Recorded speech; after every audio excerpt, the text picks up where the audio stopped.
Okay बेटा।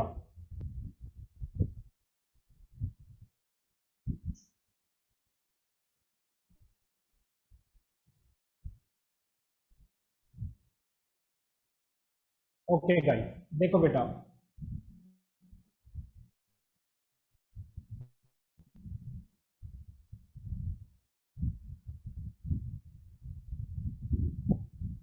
हाँ जी। तो आज हमें क्या करना है, मेटल्स की प्रॉपर्टीज को स्टडी करना है और नॉन मेटल्स की प्रॉपर्टीज को स्टडी करना है, उनके एक्सेप्शन को देखना है और मेटल रिएक्टिविटी सीरीज को स्टडी करना है हमें। ये हमारा मेन पर्पस है आज की क्लास में। तो शुरू करते हैं। पहले मैं आपको मेटल्स की प्रॉपर्टीज बता देता हूँ और फिर उसके बाद हम नॉन मेटल्स की प्रॉपर्टीज को स्टडी करेंगे।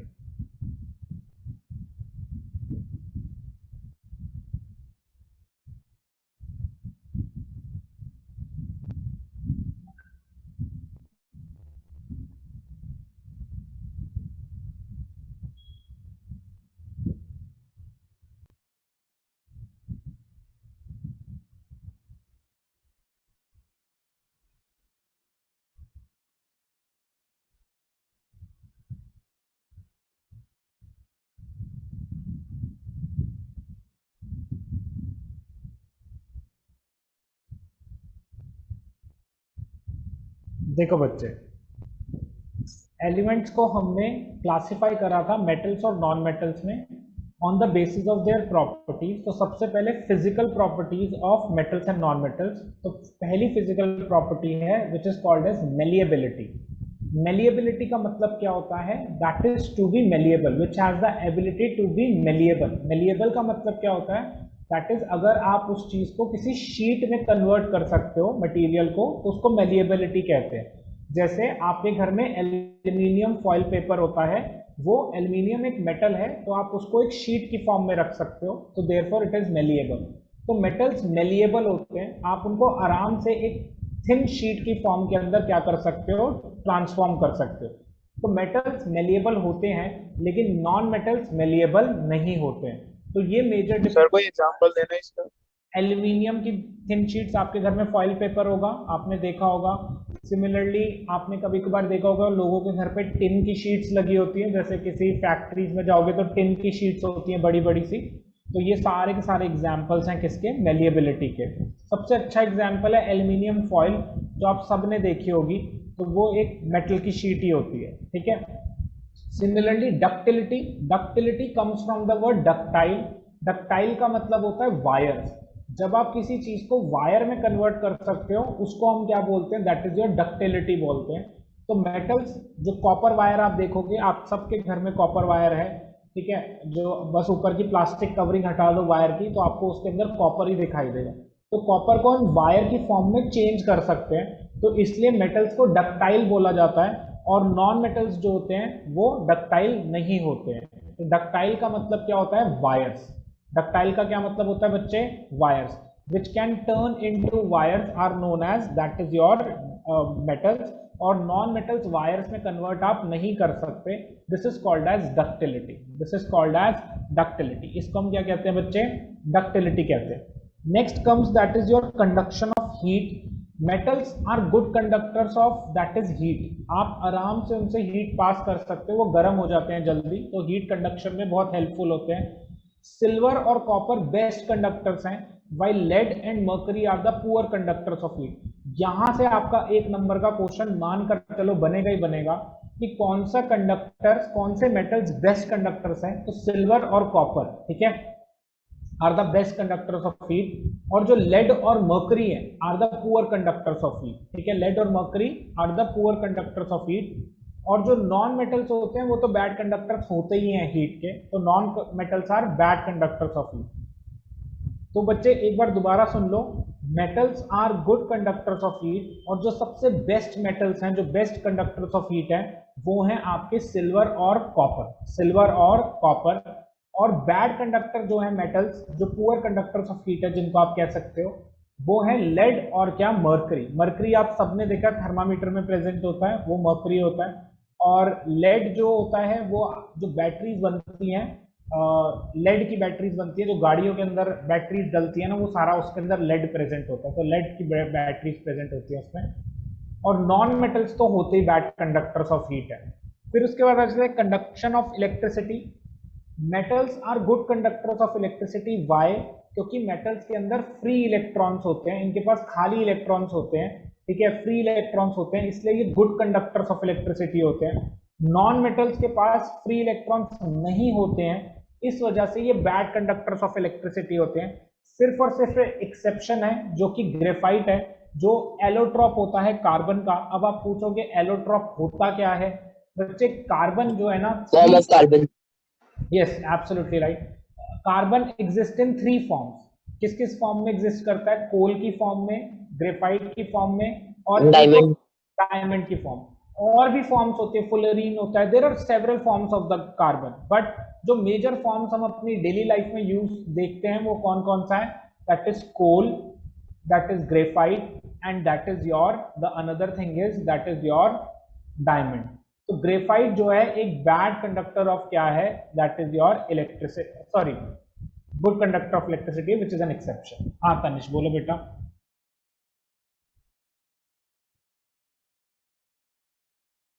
नहीं, कार्बन प्योर होता है इसके अंदर, सिर्फ और सिर्फ डिफरेंस ना तनिष स्ट्रक्चर का होता है। जो ग्रेफाइट में स्ट्रक्चर होता है वो डिफरेंट होता है, और डायमंड में स्ट्रक्चर जो होता है कार्बन का वो डिफरेंट होता है, और कोल में कार्बन का स्ट्रक्चर मतलब जैसे वो जुड़े होते हैं ना एक दूसरे के साथ, वो बहुत डिफरेंट होता है, इस वजह से उसकी प्रॉपर्टीज में डिफर आ जाता है। अदरवाइज जो है वो कार्बन ही होता है, ठीक है, प्योर फॉर्म ऑफ कार्बन ही होता है, और कोई एलिमेंट उसके साथ मिक्स नहीं होता। तो याद रखना ग्रेफाइट, डायमंड, ये सब कार्बन है, दिस इज ऑल कार्बन, ठीक है। सिर्फ और सिर्फ स्ट्रक्चर में डिफरेंस आता है, जैसे वो जुड़े होते हैं एक दूसरे से, उससे आता है, ठीक है बच्चे। नेक्स्ट पे चलते हैं, नेक्स्ट पे चलते हैं अपीयरेंस ऑफ सरफेस। बच्चे जो मेटल्स होते हैं, जो मेटल्स होते हैं वो अपनी प्योर स्टेट में जब होते हैं उनका शाइनी सरफेस होता है, जिसको मेटालिक लस्टर कहते हैं। लस्टर आपसे पूछा जाएगा कि लस्ट्रस का मतलब क्या होता है, तो लस्ट्रस का मतलब यहाँ पर होता है शाइनी सरफेस। मेटल्स का जनरल सरफेस क्या होता है? शाइनी होता है। जनरल हम इसलिए बोल रहे हैं क्योंकि जरूरी नहीं है सारे मेटल्स का ऐसा हो, बड़े सारों का होता है, इसलिए वर्ड बना दैट इज योर जनरल। इसलिए वर्ड क्या बना बच्चे? That is your general. तो जनरली मेटल्स का सरफेस क्या होता है? शाइनी होता है। नॉन मेटल्स का जो सरफेस होता है वो नॉन शाइनी होता है। नॉन मेटल्स का जो सरफेस होता है वो क्या होता है बच्चे? नॉन शाइनी अपीयरेंस होती है, इतने ज्यादा लस्ट्रस नहीं होते। यहां पर भी एक एक्सेप्शन आ जाती है आयोडीन की, एक्सेप्शन ऑफ आयोडीन। आयोडीन एक एक्सेप्शन है जिसका सरफेस जो होता है थोड़ा बहुत शाइनी होता है, ठीक है। वो एक नॉन मेटल है, फिर भी उसका सरफेस जो है दैट इज योर शाइनी है। मेटल्स जब gases on reacting with gases in atmosphere, बच्चे जब मेटल्स क्या करते हैं, गैसेस जो एटमॉस्फेयर के अंदर प्रेजेंट होती है, जैसे ऑक्सीजन हो गया, हाइड्रोजन हो गया, कार्बन डाइऑक्साइड हो गया, उनके साथ जब रिएक्ट करते हैं तो इनका शाइनी अपीयरेंस जो होता है वो लॉस हो जाता है, ठीक है। When they are kept in air for a long time, जब उनको बड़े टाइम तक के लिए हम हवा के अंदर रखते हैं तो उनका शाइनी अपीयरेंस क्या हो जाता है? लॉस हो जाता है। बच्चे हार्डनेस की बात करें, मेटल्स हार्ड होते हैं, जनरली हार्ड होते हैं। Again we are using the word generally क्योंकि बड़े सारे मेटल्स नहीं भी होते हैं, तो जनरली हार्ड होते हैं, most of them are hard. Exception is sodium and potassium. Sodium और पोटेशियम इतने सॉफ्ट होते हैं कि आप उनको नाइफ से भी कट कर सकते हो, बिल्कुल रबड़ की फॉर्म में होते हैं। जैसे इरेजर आपने यूज करा होगा ना अपने स्कूल, आपके ज्योमेट्री बॉक्स में होगा, बिल्कुल वैसा सा अपीयरेंस होता है सोडियम और पोटेशियम का। आप आराम से उनको नाइफ से कट कर सकते हो, इतने ज्यादा वो रबड़ जैसे होते हैं, सॉफ्ट से होते हैं टच में भी।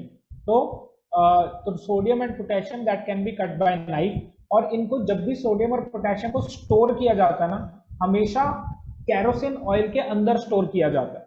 इनके लिए स्पेशली कैरोसिन ऑयल के अंदर कंटेनर बनाया जाता है जिसमें कैरोसिन ऑयल डाला जाता है, और कैरोसिन ऑयल के अंदर सोडियम और पोटेशियम को रखा जाता है।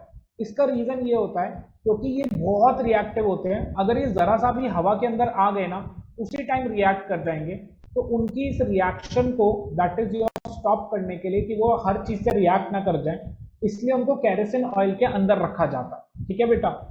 तो they are kept in kerosene oil, ठीक है। और डेंसिटी, मेटल्स की डेंसिटी बहुत हाई होती है, ठीक है। क्यों डेंसिटी हाई होगी? खुद दिमाग लगाओ। डेंसिटी का मतलब क्या होता है? Mass upon volume. Density is mass upon volume. Density is mass upon volume. Density is mass upon volume. अगर आपकी वॉल्यूम कम होगी तो डेंसिटी क्या होगी, ज्यादा होगी।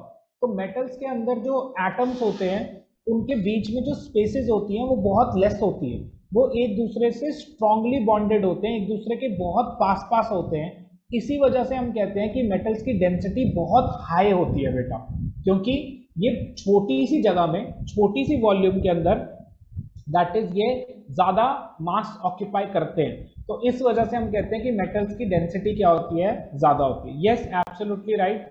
अंश ने क्वेश्चन पूछा कि ये भी, इसमें भी तो एक्सेप्शन हो सकती है। हाँ, इसमें भी एक्सेप्शन है। सबसे अच्छी एक्सेप्शन है सोडियम और पोटेशियम, इनकी डेंसिटी बहुत कम होती है, ये बहुत सॉफ्ट होते हैं, ठीक है, और आप इनको नाइफ से कट कर सकते हो, तो इनके एटम्स के बीच में स्पेसेस जो होती है इतनी भी स्ट्रांगली बॉन्डेड नहीं होती, स्पेसेस क्या होती है, थोड़ा सा ज़्यादा होती है।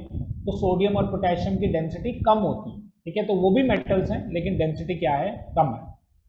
फिर मेल्टिंग पॉइंट और बॉइलिंग पॉइंट पे आ जाते हैं बच्चे। मेल्टिंग पॉइंट और बॉइलिंग पॉइंट का मतलब होता है जब आप मेल्ट किसको कर रहे हो, और बॉइलिंग का मतलब क्या है, यार तुम लिक्विड को बॉईल करते हो तो वो गैस में कन्वर्ट हो जाता है।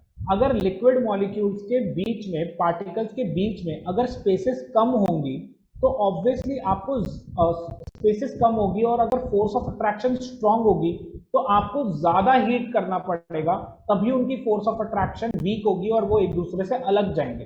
तो मेटल्स की तो भाई डेंसिटी हाई है, वो एक दूसरे से स्ट्रांगली अट्रैक्टेड होते हैं, उनके जो एटम्स होते हैं। तो इस वजह से क्या होता है, इनका मेल्टिंग पॉइंट और बॉइलिंग पॉइंट भी बहुत हाई होता है generally. Again the word is general, maximum का होता है, कुछ कुछ का नहीं होता। जिनका नहीं होता वो कौन है, सोडियम, पोटेशियम, सीजियम, गैलियम, इन सब मेटल्स का मेल्टिंग पॉइंट और बॉइलिंग पॉइंट इतना हाई नहीं होता। तो बच्चे याद रखना, पोटेशियम, मर्करी, सर सोडियम और ये जो है क्या नाम हाँ है, पोटेशियम, पोटेशियम, पोटेशियम। सर इनको सर मेटल में रखा ही क्यों है जब इतने एक्सेप्शंस में होते हाँ हैं? बहुत अच्छा क्वेश्चन पूछा, बहुत अच्छा क्वेश्चन पूछा आपने। ये ना फिजिकल प्रॉपर्टीज है अंश। अभी ना केमिकली अगर आप इनको देखोगे ना, केमिकली एक डेफिनेशन होती है मेटल्स एंड नॉन मेटल्स की, मैं अभी बताऊंगा उसको भी कि केमिकली क्या कैसे डिफाइन करते हैं किसी सर मेटल मैं और नॉन। बताऊं? हाँ अभी बता देना, उस पर आएंगे ना, उस पर बताना फिर, ठीक है। मैं आपसे क्वेश्चन पूछूंगा वंश, नीड नॉट वरी, ठीक है, आपसे ही पूछूंगा सबसे पहले। तो यहां पर हम बात कर रहे हैं कि मेल्टिंग पॉइंट और बॉइलिंग पॉइंट, मेटल्स का मेल्टिंग पॉइंट और बॉइलिंग पॉइंट जनरली हाई होता है, क्योंकि इनके बीच, एटम्स के बीच में फोर्स ऑफ अट्रैक्शन बहुत स्ट्रांग होती है, इस वजह से इनका मेल्टिंग पॉइंट और बॉइलिंग पॉइंट हाई होता है। लेकिन कुछ मेटल्स हैं जो, जिनका मेल्टिंग पॉइंट और बॉइलिंग पॉइंट कम होता है, वो कौन है, sodium, potassium, mercury, caesium, gallium. ये जो सीजियम आप देख रहे हो ना, ये अभी आने वाले टाइम में इसका यूज बहुत बढ़ने वाला है। क्यों? क्योंकि ये सोलर जो लैंप्स बनते हैं ना, ये जितने भी सोलर से चलने वाली चीजें होती हैं, उन सबके अंदर सीजियम यूज होता है। उनके अंदर कौन यूज होता है बच्चे, that is your caesium use होता है। सीजियम एक ऐसा मेटल है जिसके ऊपर सनलाइट पड़ती है ना, इसमें से इलेक्ट्रॉन्स निकलने लग जाते हैं, इलेक्ट्रिसिटी जनरेट करने लग जाता है। इतना लूजली बाउंड होते हैं इसके अंदर इलेक्ट्रॉन, इसलिए इनको सोलर लैंप्स में बहुत यूज किया जाता है, ठीक है। तो आने वाला टाइम इन्हीं सब चीजों का है।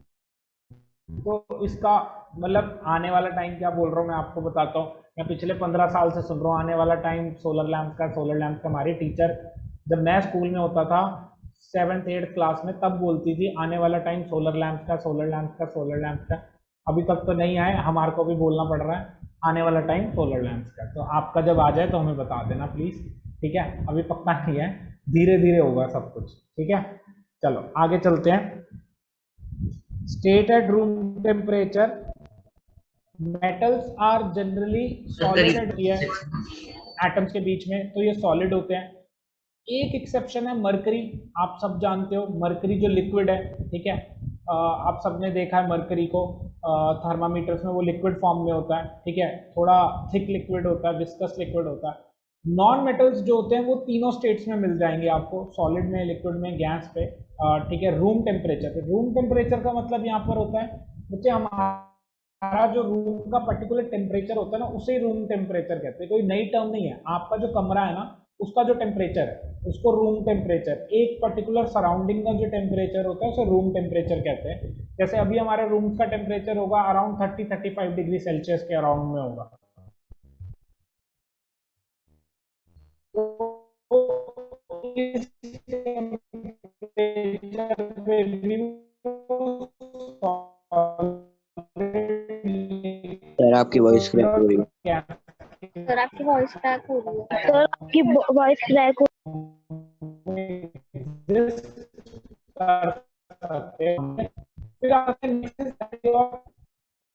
अगर देखो ज्यादा क्रैक सर हुई तो आपकी फिर वॉइस क्रैक हो अगर रही है। ज्यादा क्रैक, अगर बहुत, अगर बेटा देखो, अगर बिल्कुल ना समझ आए ना तो मुझे बता देना, क्योंकि एक्चुअली मेरा सही में इंटरनेट कनेक्शन आज बहुत वीक है। ठीक है, अगर क्लास अच्छी नहीं जा रही होगी, आपको लग रहा होगा कि नहीं सर कुछ नहीं समझ आ रहा, उसी टाइम बता देना सारे बच्चे, मैं क्लास यहीं पे बंद कर दूंगा, हम इसको संडे को कर लेंगे। इंटरनेट सही होना चाहिए, क्योंकि कोई फायदा नहीं होगा आपका, मैं पढ़ा दूं उसके बाद फिर दोबारा करवाना पड़ रहा है। उससे बेटर है कि आप बता देना। आवाज क्या कह रहे हो बेटा? सर अब सही आ रही है आवाज। ठीक है, अगर मान लो बहुत ज़्यादा प्रॉब्लम क्रिएट होती है तो आप लोगों के पास ऑप्शन है, हम ये क्लास को संडे को भी कर लेंगे। ठीक है, तो नीड नॉट वरी, अगर आपको लग रहा हो मुझे बता देना उसी टाइम। चलो नेक्स्ट पे चलते हैं। सोनोरिटी क्या होता है? सोनरस मतलब जो साउंड प्रोड्यूस करता है जब आप उसके सरफेस को स्ट्राइक करते हो, तो ऐसे सब्सटेंसेस को हम क्या कहते हैं? सोनोरिटी कहते हैं। तो जो मेटल्स होते हैं वो सोनरस होते हैं, जब आप उनके सरफेस पे स्ट्राइक करोगे ना तो वो साउंड प्रोड्यूस करेंगे। और नॉन मेटल्स जो होते हैं वो दैट इज सोनरस नहीं होते हैं। इसलिए अगर आप देखोगे पुराने ज़माने में स्कूल्स के अंदर, पता नहीं गुडले में तो था, ये गुडले वाले जितने बैठे हुए हैं, पता नहीं अब होता है कि नहीं होता, हमारे टाइम पे तो होता था। एक वो बहुत बड़ी सी वो बेल लगी हुई थी, वो कौन सी वाली, दैट इज जब ब्रेक टाइम हो रहा होता था, जब वो क्या कहते हैं रिसेस का टाइम होता था, तो वो एक गोल्डन कलर की एक बेल होती थी, वो भैया उसे बजाता था और उससे आवाज आती थी पूरे स्कूल के अंदर। पता नहीं अब है कि नहीं है, गुडले वालों को पता होगा। अभी है अंश? सर ये तो मतलब हर जगह होती है सब। हाँ मतलब होती सर है ना, है। है अभी भी? सर है। हाँ है ना, हमारे टाइम पे भी होती थी। तो वो जो बेल बनाई जाती थी ना, वो सारी मेटल की होती है। तो उसको उसको जब आप उसको जब हिट करते हो किसी मेटल के दूसरे सरफेस से, तो उससे साउंड प्रोड्यूस होती है जो बहुत दूर तक जाती है। तो इसलिए हम कहते हैं मेटल्स जो होते हैं सॉनरस होते हैं। ठीक है, वो बहुत ज्यादा साउंड प्रोड्यूस करते हैं। नॉन मेटल सॉनरस सर नहीं बट तो होते। सर अब तो सर इलेक्ट्रिक बेल होती है ना। हाँ, आपके स्कूल में वो जब लाइट चली जाती है तो कभी कभार देखना वो वाली भी बजाते हैं। वैसे गुडले में तो वो लगे हुए हैं, जनरेटर लगे हुए हैं बाहर, ग्राउंड के सामने, बास्केटबॉल ग्राउंड के सामने, है ना? चलो यस सर। आगे चलते हैं। Yes sir. चलो फिर आगे चलते हैं। एक सोलर पैनल्स लग गए सर। आपके सोलर स्कूल में, पैनल। आपके स्कूल में? यस सर लग गए। अच्छा, कौन से स्कूल में यार तुम? सर ये दिल्ली में नहीं, गाजियाबाद में है। अच्छा, बड़ा पैसा है यार तुम्हारे स्कूल वालों के पास, हैं? कॉफी चलो आगे चलते हैं बच्चे। तो सॉनरस क्या होते हैं? दैट इज योर, जिन जो साउंड प्रोड्यूस करते हैं ऐसे मटेरियल्स, उनको सॉनरस कहते हैं। तो मेटल सॉनरस होते हैं, नॉन मेटल सॉनरस नहीं होते। Now let us go to exception in physical properties. बच्चे ये पेपर में पक्का क्वेश्चन आएगा यहाँ से। ये 6 पॉइंट्स आप देख रहे हो ना, इन 6 पॉइंट में से एक क्वेश्चन पक्का है, ये मैं आपको लिख कर दे सकता हूँ। फिजिकल प्रॉपर्टीज में अगर क्वेश्चन आएगा तो वो इन 6 पॉइंट से आएगा और कहीं से नहीं आता। मैंने, अगर आपका 1 मार्कर बनेगा तो यहाँ से बनेगा जरूर, एक क्वेश्चन तो मानकर चलो आने ही आने वाला है आपको। मेटल्स एंड नॉन मेटल्स का एक क्वेश्चन यहाँ से फिक्स्ड है इन 6 प्रॉपर्टीज में से। देखो पहला, ग्रेफाइट एक नॉन मेटल है जो गुड कंडक्टर ऑफ इलेक्ट्रिसिटी है। तो पेपर में क्वेश्चन आएगा, name a non metal which is a good conductor of electricity. तो answer is graphite. The answer is graphite which is a allotrope of carbon, which is a allotrope of carbon. So graphite is a good conductor of electricity, although it is a non-metal, although it is a non-metal. Next question आएगा, name the lustrous non-metal. Name the lustrous non-metal या find out the lustrous non-metal from the options given below. वहां पर आपका answer आएगा iodine. कौन सा answer आएगा? Iodine. Iodine जो होता है वो that is lustrous non metal होता है। अब आप पूछोगे आयोडीन कहाँ प्रेजेंट होता है? अगर आप लोगों को याद हो, लास्ट क्लास में मैंने आपको एक चीज करवाई थी जिसमें मैंने आपको नोबल गैसेस और हेलोजेंस करवाए थे, जिसमें मैंने आपको फेस सीबीआई एट होम करवाया था। वो जो था ना, फ्लोरीन, क्लोरीन, ब्रोमीन, आयोडीन, वो वाला आयोडीन की बात हो रही है, जो कि एक नॉन मेटल है लेकिन फिर भी लस्ट्रस है, मतलब शाइनी सरफेस होता है आयोडीन का। फिर उसके बाद आ जाते हैं डायमंड। ठीक है, ये भी नॉन मेटल है लेकिन हार्डेस्ट सब्सटेंस है, क्योंकि आपसे पेपर में क्वेश्चन आएगा which is the hardest substance. ठीक है, और उसमें पूछा जाएगा मेटल और नॉन मेटल, तो भाई डायमंड एक नॉन मेटल का एलोट्रॉप है, कार्बन का एलोट्रॉप है, लेकिन वो दुनिया में सबसे हार्डेस्ट सब्सटेंस की कैटेगरी में आता है। ठीक है, और सोडियम पोटेशियम मेटल्स हैं, लेकिन वो इतने ज्यादा सॉफ्ट हैं कि आप उनको आराम से नाइफ से भी कट कर सकते हो। तो सोडियम एंड पोटेशियम भले ही मेटल्स हैं, लेकिन वो इतने सॉफ्ट हैं कि आप उनको आराम से नाइफ से कट कर सकते हो। नेक्स्ट उसके बाद आ जाता है मरकरी, जो अगेन एक मेटल है लेकिन लिक्विड होता है रूम टेम्परेचर पे, और जितने भी मेटल्स होते हैं वो सॉलिड होते हैं। तो अगेन एक एक्सेप्शन केस है कि metal which is liquid at room temperature, ये क्वेश्चन आता है, metal which is a liquid at room temperature, so the answer is mercury, the answer is mercury. Similarly metals जिनका मेल्टिंग पॉइंट और boiling point लो होता है, sodium, potassium, mercury, caesium, gallium, इनका melting point और boiling point क्या होता है बच्चे? लो होता है। Last part, diamond is the non metal with high melting and boiling point. तो आपसे क्वेश्चन आएगा which non metal has the highest melting and boiling point, तो आंसर आता है डायमंड, जो कि एक नॉन मेटल है लेकिन उसका मेल्टिंग पॉइंट और बॉइलिंग पॉइंट क्या है? क्वाइट अ बिट हाई है। सोडियम, पोटेशियम, लिथियम मेटल्स हैं, सर इनकी डेंसिटी लो है। हाँ जी बोलो। सर, ये जो 7 मतलब लिखा हुआ है रोमन नंबर्स में, ये पॉइंट है कि ये इसी के साथ है, सोडियम के साथ?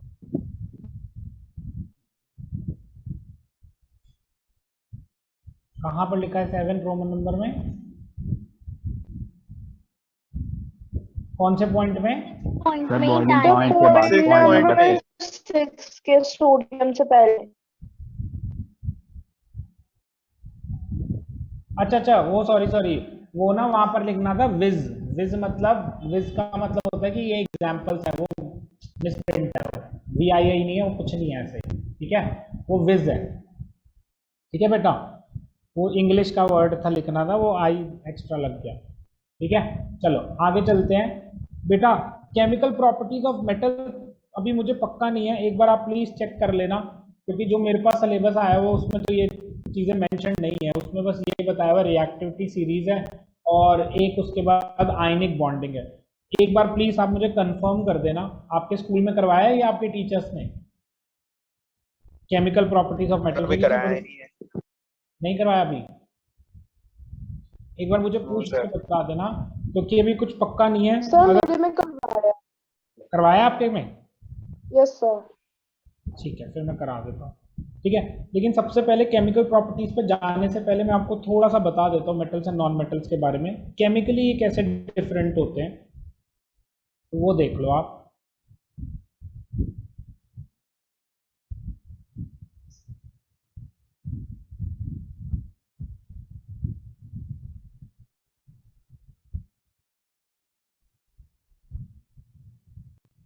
देखो बच्चे, मेटल्स का सबसे अच्छा एग्जाम्पल है लिथियम, सोडियम, पोटेशियम, ये सबसे फर्स्ट ग्रुप के एलिमेंट्स हैं, इसलिए मैं इनको एग्जाम्पल ले रहा हूँ। लिथियम का अगर आप एटॉमिक नंबर देखोगे तो वो होता है 3, और इसकी इलेक्ट्रॉनिक कॉन्फ़िगरेशन होती है बच्चे क्या? 2,1। सिमिलरली सोडियम अगर आप देखोगे तो इसका एटॉमिक नंबर होता है 11 और इसकी इलेक्ट्रॉनिक कॉन्फ़िगरेशन होती है 281। सिमिलरली पोटेशियम देखोगे तो इसका एटॉमिक नंबर होता है 19, इसकी इलेक्ट्रॉनिक कॉन्फ़िगरेशन होती है 2881। ये हमारे पास क्या होते हैं? That is your lithium, sodium और क्या होते हैं बच्चे? पोटेशियम होते हैं।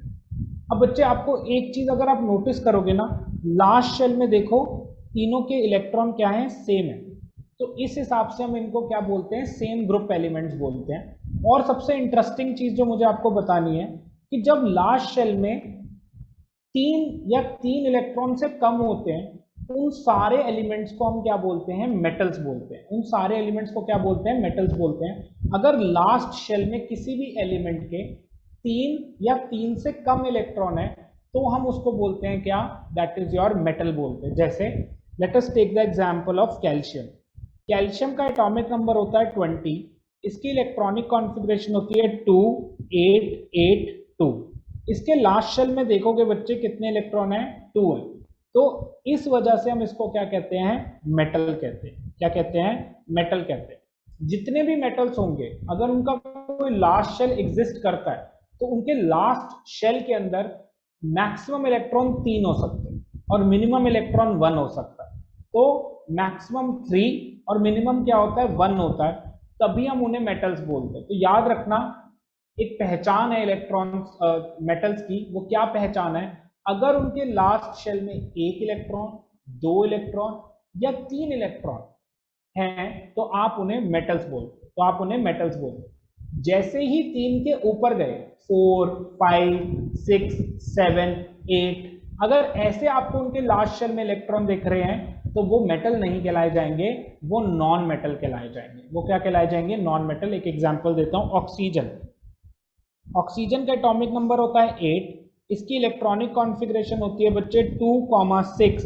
इसके लास्ट शेल में आप क्या देख रहे हो? 6 इलेक्ट्रॉन। इसके लास्ट शेल में कितने इलेक्ट्रॉन है बेटा? 6 इलेक्ट्रॉन है।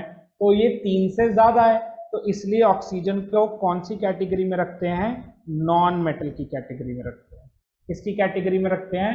नॉन मेटल की कैटेगरी में रखते हैं। तो बच्चे याद रखना, अगर 3 या 3 से कम इलेक्ट्रॉन होते हैं लास्ट शेल में तो आप मेटल कहते हो। अगर 3 से ज्यादा इलेक्ट्रॉन होते हैं 4 5 6 7 8, अगर ऐसे इलेक्ट्रॉन्स होते हैं किसी के लास्ट शेल में किसी भी एलिमेंट के, तो हम उसे नॉन मेटल कहते हैं। तो हम उसे क्या कहते हैं बच्चे? नॉन मेटल कहते हैं। तो मेटल्स और नॉन मेटल्स में मेजर डिफरेंस यही होता है कि मेटल्स के अंदर लास्ट शेल में that is maximum 3 electrons can be there, और नॉन मेटल्स के केस में there can be more electrons, more than 3, 4 5 6 7 8, this can be possible. ठीक है, अब उसके बाद आ जाता है, अब जब आपने ये समझ लिया तो मैं आपको एक टॉपिक करवा रहा हूँ जिसको बोलते हैं आयनिक बॉन्डिंग। क्या बोलते हैं जिसे? Ionic bonding. ठीक है, इसको बड़े सारे नाम है, इसको इलेक्ट्रोवेलेंट बॉन्डिंग भी बोलते हैं, इसको इलेक्ट्रोवेलेंट बॉन्डिंग भी बोलते हैं। ठीक है, आयनिक बॉन्डिंग या इलेक्ट्रोवेलेंट बॉन्डिंग क्या होती है? देखो, आयनिक का मतलब होता है that is to turn into ions. जब आप मेटल्स या नॉन मेटल्स को आयंस में कन्वर्ट कर देते हो तो उसके बाद जो उन आयंस के बीच में अट्रैक्शन होती है उसको आयनिक बॉन्डिंग कहते हैं। उसको क्या कहते हैं? Ionic bonding. Let me show you the example. जैसे सोडियम है, सोडियम का एटॉमिक नंबर होता है 11, इसके इलेक्ट्रॉनिक कॉन्फ़िगरेशन होती है 281। ठीक है, क्या होती है? 281, 281। क्या होती है बच्चे? 281। इसके लास्ट शेल में अगर आप देखो तो 1 इलेक्ट्रॉन है, इसके लास्ट शेल में अगर आप देखो तो 1 इलेक्ट्रॉन है, there is 1 electron in its last shell. इसके लास्ट शेल में कितना इलेक्ट्रॉन है बच्चे? That is 1 electron. अब क्या होता है, अब हम अगर क्या करते हैं, इसके 1 इलेक्ट्रॉन को लॉस कर देंगे तो ये आयन बन जाएगा, लेकिन उसमें मैं बाद में आऊंगा। पहले मैं आपको क्लोरीन भी दिखा देता हूँ। क्लोरीन के लास्ट शेल में कितने इलेक्ट्रॉन है बच्चे? दैट इज इसके एटॉमिक नंबर क्या होता है? 17 होता है, और इसकी इलेक्ट्रॉनिक कॉन्फ़िगरेशन होती है 287। इसके लास्ट शेल में होते हैं 7 इलेक्ट्रॉन। ठीक है, इसके लास्ट शेल में कितने हैं? 7 इलेक्ट्रॉन। अब होता क्या है, सोडियम भी अनस्टेबल है, क्लोरीन भी अनस्टेबल है। Reason why? क्योंकि लास्ट शेल को भरने के लिए सोडियम को 7 इलेक्ट्रॉन्स की जरूरत है। इसको कितने इलेक्ट्रॉन्स की जरूरत है? 7 इलेक्ट्रॉन्स, तब जाके ये फुली फिल्ड होगा, तब जाके इसकी स्टेबिलिटी बनेगी। सिमिलरली क्लोरीन के लास्ट शेल में 7 इलेक्ट्रॉन है, इसको सिर्फ और सिर्फ 1 इलेक्ट्रॉन चाहिए स्टेबिलिटी के लिए। ठीक है, इसको स्टेबल होने के लिए 1 इलेक्ट्रॉन चाहिए। अब Na और Cl के बीच में एक गिव एंड टेक का रिलेशनशिप बनता है। Na के और Cl के बीच में क्या गिव एंड टेक का रिलेशनशिप बनता है? Na कहता है यार मेरे पास 1 इलेक्ट्रॉन है, अगर मैं इसे 1 इलेक्ट्रॉन को निकाल दूं तो मेरे 2 शेल्स तो पहले से ही भरे पड़े हैं, तो मेरे पास तो स्टेबिलिटी है, बस मुझे 1 इलेक्ट्रॉन को बाहर निकालना है, मेरी तो स्टेबिलिटी हुई है। तो Na डिसाइड करता है मैं 1 इलेक्ट्रॉन को किक आउट करूंगा। तो जितने भी मेटल्स होते हैं उनके लास्ट शेल में 3 या 3 से कम इलेक्ट्रॉन होते हैं, तो वो हमेशा इलेक्ट्रॉन्स को बाहर निकालते हैं, वो गिवर्स होते हैं। वो क्या होते हैं बच्चे? गिवर्स होते हैं। They always. सर अब तो ये नॉन मेटल बन गया फिर?